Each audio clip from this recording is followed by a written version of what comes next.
کتنے لوگ ہیں وہ خاموش نماز پڑھتے ہیں، ایک دم چپ چاپ نماز.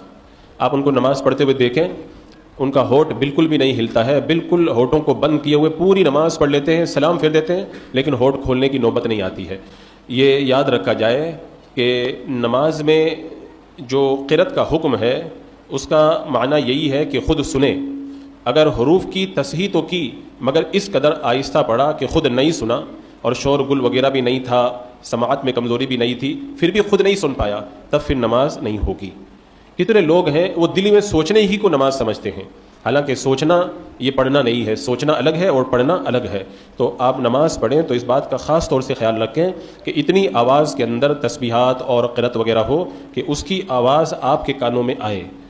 لیکن ایک مسئلہ یہاں پر یہ بھی یاد رکھا جائے کہ اپنے آپ کو سنانے کے لیے اتنی آواز بلند نہ کی جائے کہ پاس والے مقتدیوں کو ڈسٹرب ہونے لگ جائے. واللہ تعالی اعلم.